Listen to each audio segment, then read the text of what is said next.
Muy bienvenidos, gracias por acompañarnos.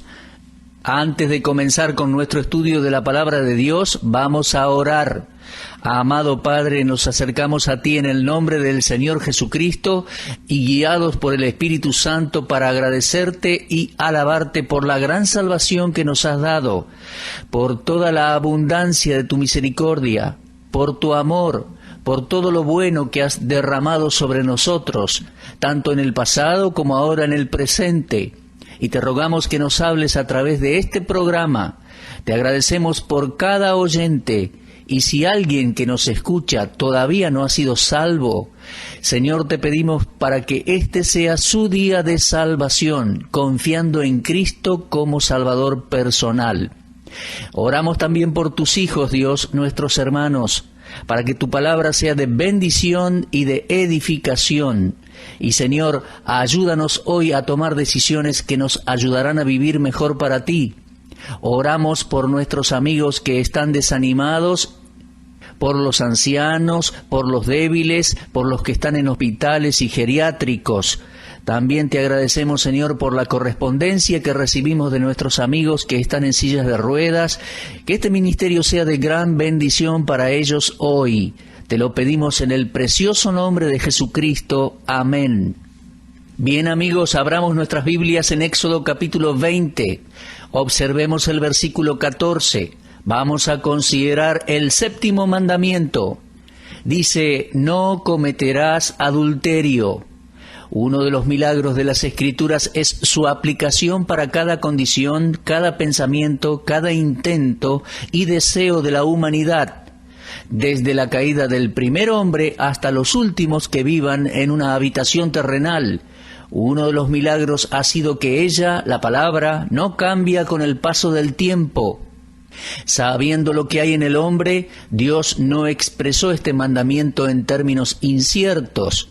Él se opone al adulterio en el corazón de todo ser humano. Sabiendo que el corazón natural nunca tendrá el más mínimo grado de perfección, Dios reiteró su postura en contra de la moral liviana de las parejas que aún no se han casado y de la falta de fidelidad de los esposos. La violación de este séptimo mandamiento nos llama a considerar un pecado que ha destruido muchos hogares y vidas, ha enviado un gran número de personas a prisión y aún a la muerte. Estoy en completo acuerdo con el Dr. Campbell Morgan cuando dijo, no existe tema más difícil para tratar con fidelidad y no hay ninguno que demande más una exposición honesta y sin temor. Le he pedido a Dios que me ayude hoy para no tener temor y para poder presentar este mandamiento con gracia y comprensión. Y quiero ser firme en mi postura en la palabra de Dios.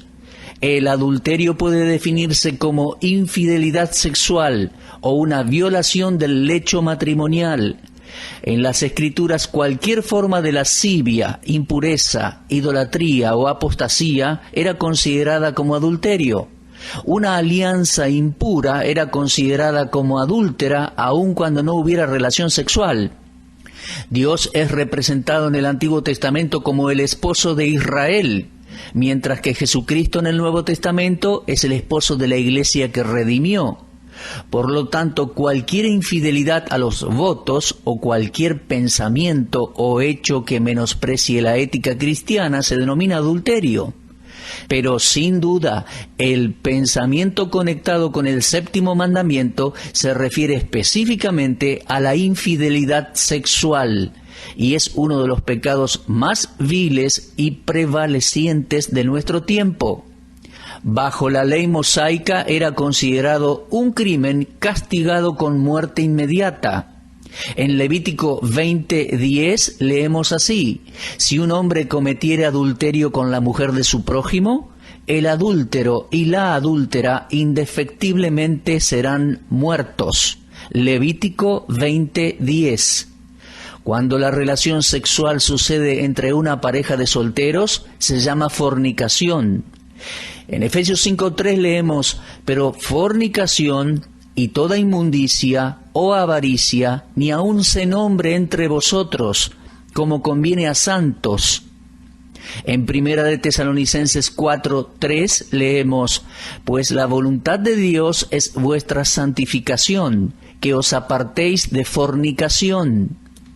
Y en Apocalipsis 21:8 leemos: los fornicarios tendrán su parte en el lago que arde con fuego y azufre, que es la muerte segunda. Además, el profeta Oseas dice que Israel es la esposa adúltera de Dios. Lo leemos en Oseas 2:2. Allí leemos: aparté pues sus fornicaciones de su rostro y sus adulterios de entre sus pechos. Ahora, es obvio que no podemos interpretar estas palabras con un significado de una infidelidad sexual por parte de los hijos de Israel. La palabra adulterios aquí, en Oseas 2:2, se refiere a objetos adúlteros, y en las Escrituras lo adúltero es idolatría. Cuando cualquier persona abraza un objeto idólatra o corrupto, se dice que es adúltero. A través del profeta Jeremías, el Señor dijo en Jeremías 13:27: tus adulterios, tus relinchos, la maldad de tu fornicación sobre los collados, en el campo vi tus abominaciones, ay de ti, Jerusalén, ¿no serás al fin limpia? ¿Cuánto tardarás tú en purificarte? Nuestro Señor, por su parte, se refirió a este tiempo como una generación adúltera y pecadora. Ahora bien, en muchos contextos la palabra adulterio se utiliza sin dudas en un sentido más amplio y se refiere a la idolatría de la nación de Israel. Adulterio e idolatría se expresan como sinónimos en el mensaje del Señor a Ezequiel. En Ezequiel 23:37 leemos: porque han adulterado, y hay sangre en sus manos, y han fornicado con sus ídolos, y aun a sus hijos que habían dado a luz para mí, hicieron pasar por el fuego quemándolos. Y también el Señor Jesucristo, ya resucitado, habló allí en el Apocalipsis al apóstol Juan, en Apocalipsis 2:14, en un mensaje a una de las iglesias, diciendo: tienes ahí a los que retienen la doctrina de Balaam, que enseñaba a Balac a poner tropiezo ante los hijos de Israel, a comer de cosas sacrificadas a los ídolos y a cometer fornicación. Una alianza impura o mundana puede ser también llamada adúltera. El escritor Santiago escribió en el libro del mismo nombre, capítulo 4 y versículo 4, «Oh almas adúlteras, ¿no sabéis que la amistad del mundo es enemistad contra Dios? Cualquiera, pues, que quiera ser amigo del mundo, se constituye enemigo de Dios». Ahora, en un sentido de la palabra, nosotros violamos el séptimo mandamiento cuando elegimos amistades mundanas involucradas en pasatiempos mundanos. Y una última afirmación hecha por el Señor Jesús servirá en esta definición de este pecado de adulterio. En el Sermón del Monte, capítulo 5 de Mateo, versículos 27 y 28, Él dijo: «Oísteis que fue dicho, no cometerás adulterio. Pero yo os digo que cualquiera que mira a una mujer para codiciarla, ya adulteró con ella en su corazón». Vemos que podemos ser culpables del pecado de adulterio sin involucrarnos en el acto físico. Es que el pecado que maldice es un pecado del corazón. Así lo dijo el Señor Jesús en Mateo 15:19, porque del corazón salen los malos pensamientos, los homicidios, los adulterios, las fornicaciones, los hurtos, los falsos testimonios, las blasfemias. Por los pensamientos y la imaginación podemos violar esta ley de Dios. Ahora regresemos a lo específico del tema. Lo máximo de la creación de Dios fueron Adán y Eva. En medio de las maravillas del Edén, Adán permanece como la corona y culminación de la creación de Dios. Él es un hombre, el sexo masculino. En Génesis 2:7 leemos: «Entonces Jehová Dios formó al hombre del polvo de la tierra, y sopló en su nariz aliento de vida, y fue el hombre un ser viviente». Pero Dios no había finalizado su obra. Él descubrió en Adán una necesidad, y lo leemos en Génesis 2:18. No es bueno que el hombre esté solo, le haré ayuda idónea para él. Y luego Dios creó a la mujer, y leemos en Génesis 2:21. Entonces Jehová Dios hizo caer sueño profundo sobre Adán, y mientras éste dormía, tomó una de sus costillas y cerró la carne en su lugar. Y de la costilla que Jehová Dios tomó del hombre, hizo una mujer, y la trajo al hombre. Dijo entonces Adán: esto es ahora hueso de mis huesos, y carne de mi carne. Esta será llamada varona, porque del varón fue tomada. Vemos en las palabras de Adán, hueso de mis huesos y carne de mi carne, la unidad esencial del hombre y de la mujer. Había una semejanza entre ellos, porque la mujer fue tomada del costado del hombre, pero también existe una diferencia entre ellos que aún su semejanza no puede esconder. Hay gracia y delicadeza en la mujer que nunca fueron dadas al hombre, y hay virtudes y excelencias en el hombre que no fueron otorgadas a la mujer. El hombre y la mujer, como Dios los creó, eran la pareja ideal. El casamiento es una institución divina que data desde antes de la caída del hombre. El hombre no está completo sin la mujer, ni la mujer sin el hombre. Aquí la raza humana difiere de los ángeles. De todas las relaciones humanas no hay nada tan sagrado e íntimo como la relación matrimonial. En Génesis 2:24 leemos: por lo tanto, dejará el hombre a su padre y a su madre, y se unirá a su mujer, y serán una sola carne.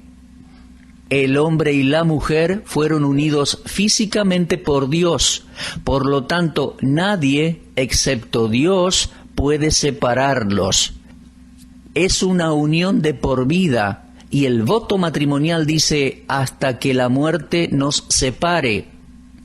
En Marcos 10:9 leemos: por tanto, lo que Dios unió, no lo separe el hombre. El mandamiento dice: no adulterarás.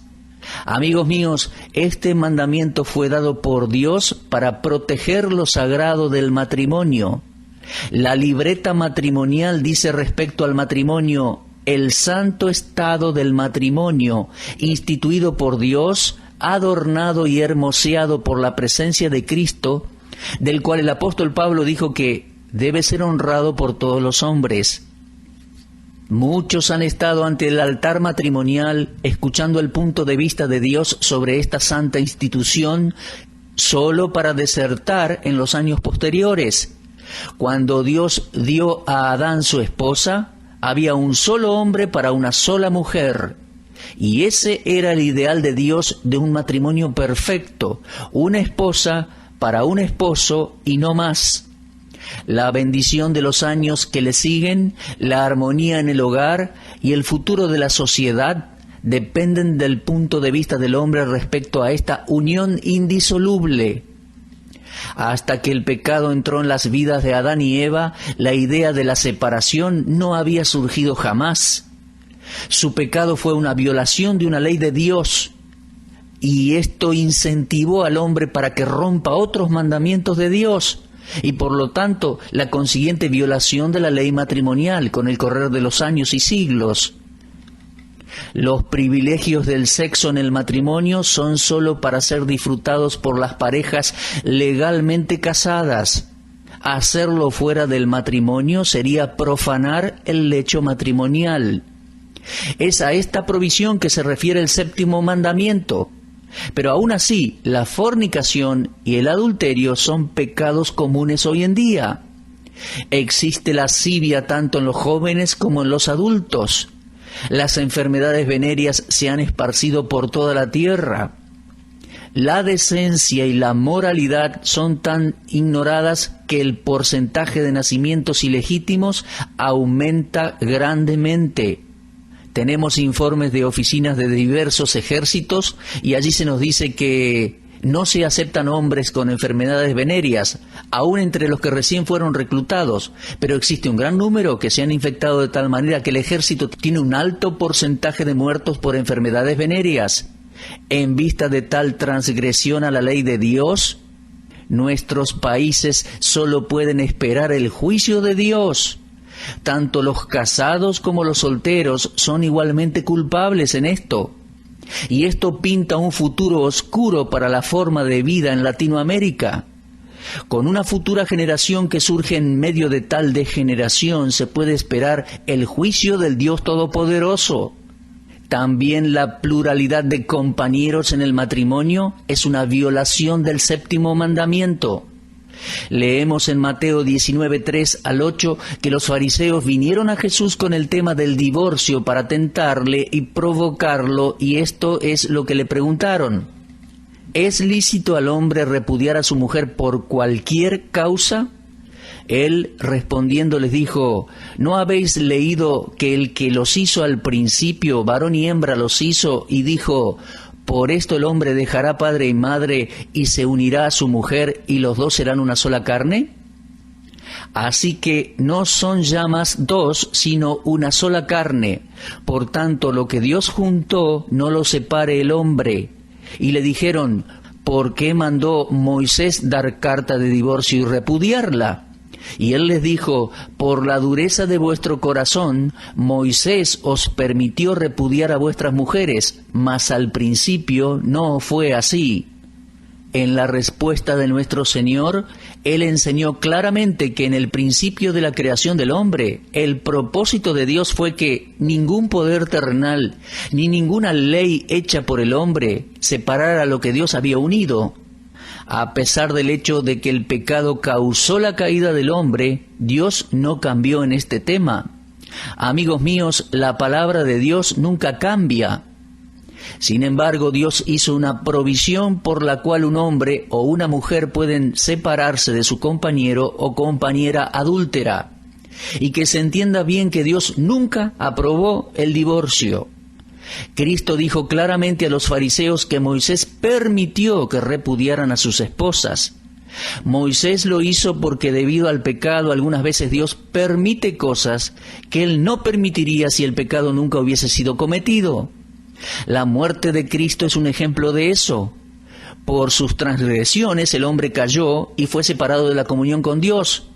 En amor y misericordia, Dios sufrió y permitió que su Hijo Jesucristo muriera en la cruz para que los pecadores pudieran ser reconciliados con Él. Ahora, la infidelidad sexual por parte del esposo o la esposa es la única base para la separación. En misericordia, Dios sufre esto para el beneficio de la persona inocente. En Mateo 5, 31 y 32 leemos, también fue dicho, cualquiera que repudie a su mujer, dele carta de divorcio. Pero yo os digo que el que repudia a su mujer, a no ser por causa de fornicación, hace que ella adultere, y el que se casa con la repudiada comete adulterio. Él les dijo, por la dureza de vuestro corazón Moisés os permitió repudiar a vuestras mujeres, mas al principio no fue así. Oh amigos míos, recuerden, al principio no fue así. Pero cuando el hombre destruyó los sagrados del matrimonio, Dios permitió el divorcio, la separación. Aunque las leyes de los hombres permiten el divorcio por otras causas, nunca ha sido aceptado por Dios, excepto por causa de fornicación. Y más aún, es la clara enseñanza de nuestro Señor Jesucristo de que la persona divorciada o separada no se vuelva a casar. Lo leemos en Marcos 10, 11 y 12. Y vamos a leer lo que dice Pablo en Romanos 7, del 1 al 3. ¿Acaso ignoráis, hermanos, pues hablo con los que conocen a la ley, que la ley se enseñorea del hombre entre tanto que éste vive? Porque la mujer casada está sujeta por la ley al marido mientras éste vive. Pero si el marido muere, ella queda libre de la ley del marido. Así que, si en vida del marido se uniere a otro varón, será llamada adúltera. Pero si su marido muriere, es libre de esa ley. De tal manera que si se uniere a otro marido, no será adúltera. En las palabras del Señor Jesucristo y de los apóstoles tenemos el comentario divino sobre el séptimo mandamiento. Cuando obedecemos la enseñanza de la palabra de Dios, podemos esperar ser bendecidos por Él. Ahora bien, vamos a pasar a otro aspecto. En su enseñanza sobre el adulterio, el Señor Jesús fue más profundo en el tema, fue más allá que el acto físico del adulterio. En Mateo 5:27, Él dijo: «Oísteis que fue dicho, no cometerás adulterio. Pero yo les digo que cualquiera que mira a una mujer para codiciarla, ya adulteró con ella en su corazón». El punto central del tema no es el pecado, no es el apetito carnal, es el corazón del hombre. El pecado que maldice y destruye es el pecado del corazón. Cuando tenemos a Cristo en nuestro interior y hemos rendido nuestra voluntad a Él, no nos involucraremos en las inmoralidades de esta vida. Primera de Corintios 6:20 dice: «Porque habéis sido comprados por precio, glorificad pues a Dios en vuestro cuerpo y en vuestro espíritu, los cuales son de Dios». Amados cristianos, nuestros cuerpos pertenecen a Dios y no a nosotros. Quiero decir a aquellos jóvenes que aún no se han casado que sus cuerpos no pertenecen a la señorita con quien están comprometidos. Y señorita, tu cuerpo no pertenece al hombre que se encuentra con usted en una cita. Tu cuerpo pertenece a Dios por derecho de creación y por derecho de redención. Y si peca con el cuerpo, debe atenerse a las consecuencias de su pecado. Joven, piensa en la chica con la que tú tienes una cita. Su cuerpo no te pertenece, sino que le pertenece a Dios por derecho de creación y redención. Joven, usted no tiene derecho sobre ese cuerpo. No estoy diciéndole que el sexo sea pecaminoso, no lo es. Ya he explicado con la Biblia cómo Dios creó ambos sexos, y cuando Él los creó, los puso juntos y les dijo: fructificad y multiplicaos. La epístola a los Hebreos deja bien en claro que el lecho matrimonial es honroso, es santo, es bueno. Todo puede suceder en el lecho matrimonial, en el cual el esposo y la esposa están de acuerdo sin que uno ofenda al otro. Pero fuera del lecho matrimonial, usted está jugando con fuego y deberá responder ante Dios por los pecados de fornicación y de adulterio. Recordemos que nosotros como cristianos tenemos el Espíritu Santo y debemos guardar limpios nuestros cuerpos para la gloria de Dios y para que Él pueda usarnos en el servicio a nuestro Señor Jesucristo. Oh, cuán importante es esta verdad hoy. Soy bien consciente del hecho de que lo que digo hoy en este programa no es popular. Sé que algunos de ustedes que están escuchándome están perturbados por la enseñanza de la palabra de Dios, pero no me voy a disculpar por ello y no voy a volver atrás. Está claramente enseñado en la Biblia y esta es mi responsabilidad y mi obligación solemne, darles a ustedes la verdad de Dios. También soy consciente de que me están escuchando cristianos buenos que han tenido un pasado desafortunado. He conocido a gente piadosa que se han divorciado y vueltos a casar. Algunos de ellos antes de recibir a Cristo en sus vidas. Otros se han divorciado y vuelto a casar luego de haber recibido a Cristo. También soy consciente de esto y puedo simpatizar con algunos de estos casos desafortunados. Recuerdo uno en especial en este momento. Una mujer de 20 años, madre de 2 hijos, cuyo esposo no era un hombre bueno. Este muchacho iba a la cama con cualquier mujer y esta querida señora no pudo continuar viviendo en esa situación.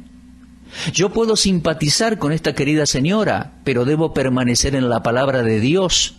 Ella se divorció, se separó de su esposo y hasta donde yo entiendo las Escrituras, deberá permanecer sin casarse por el resto de su vida, o a lo menos hasta que su marido muera. Bueno, esta enseñanza no es popular, pero creo que es lo que la Biblia enseña, y estas son mis convicciones basadas en mi comprensión de la palabra de Dios. Ahora, yo no soy mejor que usted por haber tenido un matrimonio feliz y exitoso. Hemos estado casados por muchos años, no hemos sido un matrimonio ideal, perfecto, hemos tenido malos entendidos a través de los años. No siempre hemos estado de acuerdo en todo, pero hemos aprendido a resolver nuestras diferencias delante de Dios. Hemos orado al respecto y lo hemos tratado hasta poder resolver nuestros problemas delante de Dios. Usted también puede tener un matrimonio exitoso, feliz, en la voluntad de Dios, siguiendo su palabra. Bueno, es tiempo de cerrar ya, nuestro espacio se ha agotado. Que Dios les bendiga ricamente, buscando hacer su voluntad en la guía de su palabra escrita. Muchas gracias y será hasta entonces, si Dios quiere.